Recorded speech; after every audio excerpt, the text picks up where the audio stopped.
Sementara itu pemirsa, Pondok Pesantren Bahrul Ulum Mulyasari, Kabupaten Banyuasin, peringati Harlah Madrasah ke-23 dan Pondok Pesantren ke-29 dengan menggelar halaqah nasional bersama petani dan memperingati Maulid Nabi Muhammad SAW dengan pengajian akbar.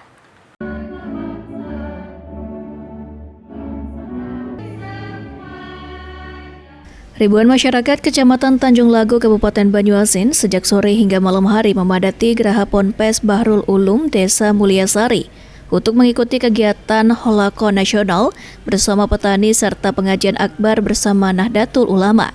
Pimpinan Pondok Pesantren Bahrul Ulum Mulyasari, Kiai Haji M. Sholih Qosdi mengatakan, para petani dan masyarakat yang hadir dalam halaqah nasional maupun pengajian akbar bersama Nahdlatul Ulama sangat antusias.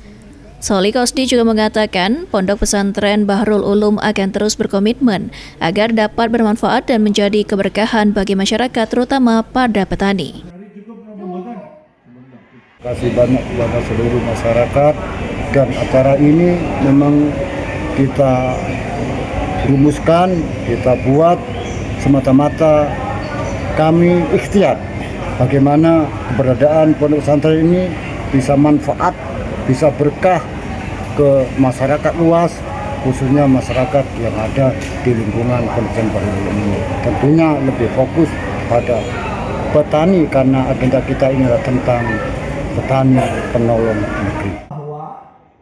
Lebih lanjut, Kiai Haji M. Sholih Qosdi juga berharap pengajian akbar dalam rangka memperingati Maulid Nabi Muhammad SAW, seluruh masyarakat yang hadir mendapatkan keberkahan, pahala, serta dapat mempererat tali silaturahmi. Ridho Ilahi, PAL TV.